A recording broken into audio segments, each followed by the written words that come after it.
پیٹ پر ہاتھ پھیرتے التمش نے تپانے والی مسکراہٹ سے کہا۔ خزیمہ کچھ نہیں بولا بلکہ دور پھیلی فصلوں میں غروب ہوتے سورج کو دیکھنے لگا۔ بڑے بابا کی ناراضگی کا اتنا قائل ہے تو آپ وہ کام ہی کیوں کرتے ہیں جس سے انہیں غصہ آئے؟ خزیمہ کے چہرے پر پھیلی غیر معمولی سنجیدگی دیکھ کر التمش بھی سنجیدہ ہوا۔ لوگوں سے کہو وہ سدھر جائیں، میں یہ کام کرنا چھوڑ دوں گا۔ بورڈ پر چابی بجاتے خزیمہ نے کہا۔ ساتھ والے گاؤں کے لڑکوں کو کیوں مارا تھا آپ نے؟ التمش نے پوچھا۔ خزیمہ کے چہرے کی سختی کچھ اور بڑھی، سفید چہرے پر غصے کی سرخی چھائی۔ وہ اسی لائق تھے۔ اس کا غصہ کچھ یاد کرتے پھر سے عود آیا۔ ایسا بھی کیا کر دیا تھا انہوں نے؟ التمش کو حیران کی ہوئی اس کا غصہ دیکھ کر۔ گھر سے ماں باپ اپنی بیٹی کو اسکول بھیجتے ہیں پڑھنے کے لیے، آگے بڑھنے کے لیے، اور ایسے غلیظ جانور اس معصوم لڑکیوں کو ہراساں کرتے ہیں۔ ہمارے گاؤں میں کوئی اسکول اب تک بن نہیں سکا ہے تو لڑکیاں ساتھ والے گاؤں کے اسکول جاتی ہیں، اور یہ حرام خور روزانہ ان کے راستے میں کھڑے ہو جاتے تھے، انہیں پریشان کرتے تھے۔ خزیمہ نے بتایا تو التمش نے حیرانگی سے اسے دیکھا۔ مطلب اس نے ان لڑکوں کو ناحق نہیں مارا تھا؟ آپ کو بابا سے بات کرنی چاہیے تھی، پھر وہ ان کے سرپنچ سے بات کرتے۔ التمش نے کہا تو خزیمہ تنزیہ مسکرا دیا۔ ان لڑکوں میں ایک سرپنچ کا بیٹا تھا اور دوسرا بھتیجا، مطلب فائدہ نہیں تھا بات چیت کا۔ اور یہاں کے کسانوں کو کیوں مارا؟ التمش کو اس کی دوسری حرکت یاد آئی۔ کسی کا حق کھائیں گے تو ہار تو پہنانے سے رہا میں نے۔ خزیمہ نے تنزیہ لہجے میں کہا۔ التمش الجھا۔ آپ کسی بات کا سیدھی طرح جواب کیوں نہیں دیتے؟ وہ چڑ گیا۔ سیدھی بات یہ ہے لاڈلے کہ ان کی فصل کسی کے ارمانوں کے جنازوں پر آگ لگ رہی تھی۔ امام صاحب نے اپنی بیٹی کے لیے پیسہ جوڑا تاکہ اس کی شادی کروا سکے، اور یہ لوگ ان سے وہ پیسے رات کے اندھیرے میں چھین کر لے آئے۔ اسی پیسے سے یہ لوگ اپنی فصل تیار کر رہے تھے، بس پھر میں نے بھی فصل بیچی اور پیسے امام صاحب کو دے دیے۔ خزیمہ نے پوری بات بتائی تو التمش خنک بن کر اسے دیکھتا رہا۔ آپ اچھے کام بھی اتنے الٹے طریقے سے کرتے ہیں کہ لوگ آپ ہی کو غلط سمجھنے لگ جاتے ہیں۔ التمش بول کر ہنس دیا۔ خزیمہ کے چہرے پر بھی ہلکی سی مسکراہٹ نے اپنی چھپ دکھائی، لیکن وہ بھی صرف چند لمحوں کے لیے تھی۔ چہرہ پہلے کی طرح سنجیدہ ہو چکا تھا۔ مجھے لوگوں سے اپنا کریکٹر سرٹیفکیٹ نہیں چاہیے، میں اچھا ہوں یا برا یہ میرا اور میرے رب کا معاملہ ہے۔ وہ کافی ٹھہرے ہوئے لہجے میں بولا۔ اس کا لہجہ ہمیشہ ہی ایسا ہوتا تھا، مضبوط اور ٹھہرا ہوا، کسی سے فضول بات بھی نہیں کرتا تھا۔ صرف ایک التمش تھا جس سے وہ تفصیلی باتیں کر لیا کرتا تھا، ورنہ اکثر لوگوں سے تو اس کی ہاتھ ہی کلام کیا کرتے تھے۔ لوگوں کو نہ صحیح، لیکن بڑے بابا کو تو آپ کو جواب دہ ہے۔ وہ دیکھیں سامنے سے ان کا بلاوا آ رہا ہے۔ شمشاد ککا کے بیٹے شمنداد کو بھاگتے ہوئے ان کی طرف آتا دیکھ کر التمش نے خزیمہ کا دھیان اس کی طرف مبذول کروایا۔ خزیمہ کہا کر رہ گیا۔ چھوٹے سائی، آپ کے لیے بڑے سائی کا پیغام ہے کہ فوری حویلی آئے، انہیں آپ سے ضروری بات کرنی ہے۔ پھولی سانسوں کے درمیان شمندادہ بمشکل بولا۔ التمش نے تپانے والی مسکراہٹ کے ساتھ خزیمہ کو چڑھایا۔ چلیے جناب، ہائی کورٹ سے بلاوا آ گیا آپ کے لیے۔ التمش بول کر وہاں سے گاڑی کی طرف بھاگا، ورنہ جس طرح سے خزیمہ اسے دیکھ رہا تھا لازمی تھا کہ آج خزیمہ اس کی گردن تن سے جدا کرنے سے بھی نہیں چوکتا۔ شمنداد، بابا کے چمچے چلو۔ خزیمہ نے اس کی گردن پکڑی اور اپنی گاڑی کی طرف بڑھا۔ شمنداد ارے ارے کرتا رہ گیا۔ وہ دونوں ایک ساتھ حویلی میں داخل ہوئے تھے۔ سامنے ملازموں کے ساتھ کام کرتی ایمن بیگم التمش کی والدہ نے ان دونوں کو دیکھا۔ دونوں ساتھ چلتے ہوئے کافی شاندار لگ رہی تھی، تقریباً ایک جیسے تھی کہ مردانہ نقوش کے مالک گھبرو جوان تھے۔ ہاں بس فرق تھا تو جسامت کا، جہاں جسمانی لحاظ سے التمش بس فٹ تھا، وہیں خزیمہ درانی اپنی ورزشی جسامت کی وجہ سے کافی لمبا چوڑا اور مضبوط دکھائی دیتا تھا۔ ایمن بیگم نے بے ساختہ دونوں کی نظر اتاری۔ کیسی ہے بھابھی جان؟ التمش نے ماں کو گلے لگایا تو خزیمہ نے سر جھکا کر ان سے پیار لیا۔ میں تو بالکل ٹھیک ہوں، لیکن بابا جان کی مزاج ٹھیک نہیں ہے۔ وہ شوقی سے بولی۔ خزیمہ کی آنکھیں مسکرائیں۔ چلے ان سے مل کر ان کا مزاج جان لیتے ہیں۔ اپنے کالے گھنے بالوں میں ہاتھ پھیرتے ہوئے ابراہیم درانی کے کمرے کی جانب بڑھا۔ التمش اپنی ماں کے ساتھ وہیں لاؤنج میں بیٹھا رہا۔ اندر ابراہیم صاحب کے کمرے کا ماحول کافی گرم تھا۔ وہ اپنی مخصوص نشست پر بیٹھے تھے اور سامنے ہی خزیمہ سر چکائے کڑھا تھا۔ ابراہیم صاحب اس پر گرج رہے تھے۔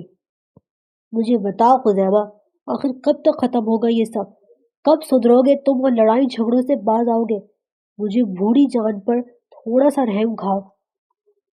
کب تک میں تمہارے پھیلائے فساد کو سمیٹتا رہوں گا؟ ابراہیم صاحب کے غصے کے سامنے خزیمہ ہمیشہ ایسے ہی خاموش رہتا تھا جیسے ابھی تھا۔ ایک لفظ بھی منہ سے بولے بغیر وہ ان کو سنتا رہا۔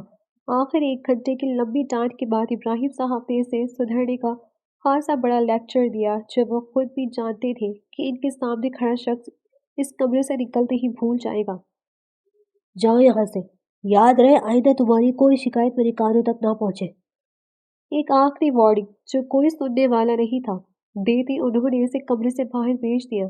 خزیمہ باہر نکلا تو التمش اسے دروازے پر ہی کھڑا نظر آیا۔ اپنی زندگی کا ایک اور گھٹنا بڑے بابا جان نے ضائع کر دیا۔ وہ یوں بولا جیسے اسے واقعی ابراہیم صاحب کی وقت ضیاع کا افسوس ہو۔ خزیمہ کی آنکھیں شرارت سے مسکرائی تو التمش کا ایک قہقہہ فضا میں گونجا، جو اندر بیٹھے ابراہیم صاحب نے بھی بخوبی سنا تھا۔ انہوں نے افسوس سے نفی میں گردن ہلائی۔ اف، پتہ نہیں سر کو بھی کیا پڑی تھی، شہر سے اتنی دور اس گاؤں میں بھیج دیا اور بول دیا جاؤ سبیہ جا کر لوگوں کا علاج کرو۔ کیا خاک علاج کروں گی میں، جب خود ہی اس گرمی اور پولیوشن سے بیمار ہو جاؤں گی تو۔ اس چھوٹے سے مکان میں اپنے کلینک میں بیٹھی سبیہ بآواز بلند خود سے ہی بڑبڑائی۔ باہر بیٹھی نرس نے تعجب سے اس کے کمرے کے دروازے کو دیکھا۔ ہائے اماں، اللہ پوچھے آپ سے سر، 5 سال کی محنت کے بعد ڈاکٹر بنی، سوچا تھا ڈاکٹر بن کر آرام سے زندگی گزاروں گی، مل گیا آرام۔ گرمی سے تنگ و پریشان سبیہ نے ہاتھ والے پنکھے کو زور زور سے چلاتے ہوئے کہا۔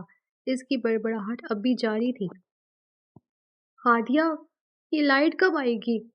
اس نے ہاتھ والا پنکھا ٹیبل پر پٹکتے نرس سے پوچھا۔ نرس اس کی آواز سنتی فوراً دروازے تک آئی۔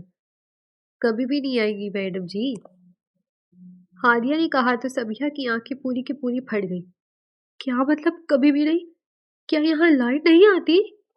وہ حیرانگی سے پوچھتی اپنی جگہ سے اٹھ آئی۔ نرس ہادیہ نے نفی میں سر ہلایا۔ کبھی بھی نہیں آتی؟ وہ دوبارہ سے پوچھنے لگی۔ جی میڈم، کبھی بھی نہیں آتی لائٹ۔ نرس نے دوبارہ تصدیق کی تو وہ رونے والی ہو گئی۔ لوگ کیسے رہ رہے ہیں پھر یہاں؟ سبیہ نے پوچھا۔ جیسے ابھی رہ رہے ہیں، بغیر لائٹ بجلی کے۔ ہادیہ نے کندھے جھکا کر کہا۔ سبیہ نے گرمی سے آیا گردن پر پسینہ صاف کیا۔ سر رفیع نے اچھی دشمنی نبھائی ہے مجھ سے، کیا ہو گیا اگر مطلب طالب علم کی زمانے میں ان کے ساتھ تھوڑی سی شرارتیں ہی کر لی تو اب کیا وہ مجھ سے ایسے بدلے لیں گے؟ ڈاکٹر رفیق کو کوستے وہ سچ مچ میں رو دی۔ اسے روتا دیکھ کر ہادیہ کے ہاتھ پاؤں پھول گئے۔ واقعی میں گاؤں کی جون جولائی کی گرمی نے نازک سی گڑیا جیسی سبیہ کو 2 دن میں بےحال کر دیا تھا۔ سفید رنگت گرمی کی تپش سے لال انگارہ ہو رہی تھی۔ ابھی کے ابھی سولر پینل کا انتظام کرواؤ، پیسے مجھ سے لے لینا، لیکن میں اتنی گرمی میں نہیں رہ سکتی، مجھ سے نہیں ہو رہا برداشت۔ اپنی بھوری خوبصورت آنکھوں سے بہتے آنسوں کو صاف کرتے وہ ہادیہ سے بولی۔ ہادیہ نے سر اسمان میں ہلا دیا۔ سبیہ شہر میں رہنے والی لڑکی تھی۔ والد شمریز خان اور والدہ پلوشہ خان دونوں ہی ڈاکٹرز تھے۔ ان دونوں کی اکلوتی اولاد تھی سبیہ شمرز۔ انتہائی لاڈوں میں پلی، خوبصورت اور تھوڑی شرارتی سی لڑکی، اور شاید بیوقوف بھی۔ ہر الٹا کام نہ چاہنے کے باوجود اس سے ہو جاتا تھا۔ شمریز خان صاحب کی خواہش پر وہ ڈاکٹر بننا چاہتی تھی اور بڑی محنت کے بعد اس نے ڈاکٹر کے لیے سیٹ اپنی قابلیت کے بلبوتے پر حاصل کی تھی۔ وہ جب MBBS کے 3rd ایئر میں تھی تب ایک حادثے میں اس کے دونوں والدین کی جان چلی گئی۔ تب وہ بالکل اکیلی رہ گئی تھی۔ ایسے میں اس کے بابا کے دوست اور ساتھی ڈاکٹر رفیق نے آگے بڑھ کر اس کی ذمہ داری لی، کیونکہ اور کوئی رشتہ داری اس کی ذمہ داری لینے کو تیار نہیں تھا۔ سر رفیق اور ان کی فیملی نے اسے بالکل ایک گھر کے فرد کی طرح قبول کیا اور اس کا خیال رکھا۔ وہ اپنی ڈگری مکمل کرنے کے بعد ہسپتال میں اپنی ڈیوٹی انجام دے رہی تھی جب ایک دن شرارت میں اس نے ڈاکٹر رفیق کی بیٹی کے ساتھ مل کر ایک پروفیسر ڈاکٹر کو پریشان کیا۔ سزا کے طور پر ڈاکٹر رفیق نے دونوں کو دور دراز علاقوں میں بھیج دیا تاکہ وہ آئندہ ایسی کسی غلطی سے باز رہے۔ جی میڈم جی ٹھیک ہے۔ ہادیہ وہاں سے چلی گئی اور سمیحہ گرمی سے بےحال دوبارہ سے پنکھا پکڑ کر جھلانے لگی۔ یہ اتنے سارے بچے آپ کے ہیں؟ مگیزہ کے ساتھ آئے بچوں کی بارات کو دیکھ کر سمیحہ کی آنکھیں پھٹ گئیں۔ جی ڈاکٹر رانی جی، یہ سب میرے ہی بچے ہیں، عورت نے بڑے فخر سے جواب دیا۔ سمیحہ تو بچوں کی تعداد دیکھ کر ہی بے ہوش ہونے کو تھی۔ ان سب کو صرف آپ نے ہی پیدا کیا ہے؟ وہ بھی بے یقینی کا شکار تھی۔ ہاں ڈاکٹر رانی جی، ان کی ماں صرف میں ہوں۔ عورت کے ماتھے پر غصے سے لکیریں کھینچ گئی۔ سمیحہ کسیانہ ہنس دی۔ وہ عورت اپنی دوائی لے کر وہاں سے چلی گئی۔ یہ چل کیا رہا ہے؟ اس عورت کے پہنے کپڑوں تک بے پیود لگے تھے۔ بچوں کا حال ایسے تھا جیسے کھانے کو بھی کچھ نہیں مل رہا ہو۔ ایسی تنگ دستی والی زندگی میں بھی بچوں کی لائن لگائی ہوئی ہے۔ وہ ہادیہ سے بولی، میڈم جی، یہاں ایسا ہی ہوتا ہے، کھانے کو پہننے کو بھلے سے کچھ نہیں ہو، لیکن آپ کو ہر گھر میں 8-9 بچے لازمی ملیں گے۔ ہادیہ نے اسے بتایا۔ یہ تو غلط ہے ہادیہ، یہ ان کے لیے بھی بہتر نہیں ہے اور بچوں کو بھی وہ زندگی نہیں ملے گی جس کے وہ حقدار ہے۔ حیرت ہے، اتنے جدید زمانے میں بھی لوگوں کو اب بھی وہی پرانی سوچ ہے۔ سمیحہ کی بات بھی درست تھی۔ اب بھی کچھ ایسے گاؤں دیہات میں لوگ پائے جاتے تھے جن کی مالی حالات انہیں 1 یا 2 سے زائد بچوں کی اجازت نہیں دیتی تھی، لیکن پھر بھی وہ وہی پرانی اور جاہلانہ سوچ کو مد نظر رکھتے ہوئے خاندان کو بس بڑھاتے رہتے تھے۔ یہ نسل کشی نہیں ہے کہ آپ صرف اتنی ہی اولاد پیدا کریں جن کو آپ ایک بہترین زندگی دے سکتے ہیں۔ زیادہ بچے پیدا کرنا ماں کی اپنی صحت کے لیے بھی ٹھیک نہیں ہوتا۔ اب سے جو بھی مریض آئے گا میں اسے سمجھاؤں گی۔ وہ ایک عزم سے بولی تو ہادیہ نے دہل کر اسے دیکھا۔ نہیں میڈم جی، یہ مت کیجیے گا، یہ لوگ آپ کو جان سے مار دیں گے۔ سب سے پہلے تو گاؤں کے سرپنچ کا بیٹا ہی آپ کو نہیں چھوڑے گا۔ ہادیہ نے اسے وارن کیا۔ گاؤں کے سرپنچ کا بیٹا؟ کیوں؟ سمیہ نے حیرت سے پوچھا اور پھر ہادیہ نے اسے خزیمہ درانی کے جھگڑوں اور غسیلی طبیعت کا ہر وہ قصہ سنا دیا جو لوگوں کی زبان سے وہ خود سنتی رہتی تھی۔ ایک بار تو سمیہ بھی اس اندیکھے انسان سے ڈر گئی۔ ہوگا وہ سرپنچ کا بیٹا، لیکن میں ڈاکٹر ہوں اور یہ میرا فرض ہے کہ میں لوگوں کو سمجھاؤں کہ ان کے لیے کیا صحیح ہے اور کیا غلط۔ ایک خوف بے وجود وہ ہمت کرتے ہوئے بولی۔ ہادیہ اسے سمجھاتی رہ گئی لیکن وہ نہیں مانی اور اپنے پاس آنے والے ہر مریض کو سمجھاتی رہی۔ سنا ہے ہمارے گاؤں کے کلینک میں ایک شہری ڈاکٹر آئی ہے۔ شام کے وقت وہ دونوں ڈیرے پر بیٹھے چائے پی رہے تھے جب التمش نے اسے بتایا۔ کالی شلوار قمیص ملبوس اور مردانہ شال اپنے چوڑے کندھوں پر لیے خزیمہ نے نظریں اٹھا کر اسے دیکھا۔ تو یہ اس کے لیے کوئی خاص خبر نہیں تھی، سو زیادہ دھیان نہیں دیا۔ سننے میں آیا کہ کافی خوبصورت بھی ہے۔ التمش نے اس ڈاکٹر کے حسن کے قصیدے پڑھے۔ خزیمہ آنکھیں گھما کر رہ گیا۔ میں کیا کروں پھر؟ وہ چڑھ گیا۔ سننے میں یہ بھی آیا کہ وہ گاؤں کے لوگوں کو بہکا رہی ہے، نسل کشی کے درس دے رہی ہے۔ چائے کا کپ منہ کی طرف لے جاتا خزیمہ کا ہاتھ رکا۔ اس نے آنکھیں اٹھا کر التمش کو دیکھا۔ کیا مطلب؟ اس نے پوچھا۔ مطلب یہی کہ عورتوں کی صحت کو لے کر وہ ان سے کہہ رہی ہے کہ بچے کم پیدا کرو ورنہ جان سے بھی جا سکتی ہو۔ ایسا تو ابھی تک نہیں ہوا تو اب کیوں ہوگا؟ التمش نے پوری بات بتائی تو خزیمہ کے چہرے پر سوچ کی گہری لکیر چھانے لگی۔ یہ تو اچھی بات ہے نا کہ وہ انہیں سمجھا رہی ہے، اور ابھی تک ایسا نہیں ہوا تو اس کا مطلب یہ نہیں کہ آگے بھی نہیں ہوگا۔ وہ ڈاکٹر ایک اچھا کام کر رہی ہے۔ خزیمہ نے سمیحہ کے عمل کو برا نہیں سمجھا۔ التمش نے حیرت سے اسے دیکھا۔ تو یہ صحیح بات ہے آپ کی نظر میں کہ ہم اب اپنی نسل کشی کریں گے؟ التمش بگڑا۔ تم ایک پڑھے لکھے ہو کر اتنی جاہلانہ سوچ کیسے رکھ سکتے ہو التمش؟ دیکھا جائے تو یہ نسل کشی نہیں بلکہ بہتری کی طرف پہلا قدم ہے۔ اولاد پیدا کرو، کسی نے منع نہیں کیا، لیکن ایک حد میں رہ کر کرو۔ 10-12 بچے پیدا کرنا نسل بڑھانا نہیں بلکہ نسل پر ظلم ہے۔ کیا فائدہ انہیں پیدا کرنے کا جب انہیں ایک بہتر زندگی نہیں دے سکتے تو؟ خزیمہ نے التمش کو سمجھانا چاہا اور حیرت انگیز طور پر وہ سمجھ بھی گیا۔ وہ رات کو اپنے کمرے میں سوئی ہوئی تھی جب محسوس ہوا کہ اس کے گھر کا دروازہ زور زور سے دھڑدھڑایا جا رہا ہے۔ وہ جھٹکے سے ڈر کر اٹھ بیٹھی۔ پاس سوئی ہادیہ کو اپنی نیند کھل گئی۔ وہ دونوں ایک دوسرے کو گھبرائے ہوئے انداز میں دیکھنے لگی۔ اس وقت کون ہوگا؟ سمیہ نے ہادیہ سے پوچھا تو وہ کندھے اچکا گئی۔ باہر واچ مین تو بیٹھا ہوا ہے نا؟ چارپائی سے اٹھتے اس نے خود پر چادر تانی اور کمرے سے باہر نکل آئی۔ ہاں وہ باہر ہی ہے، ہادیہ نے بتایا۔ فضل احمد؟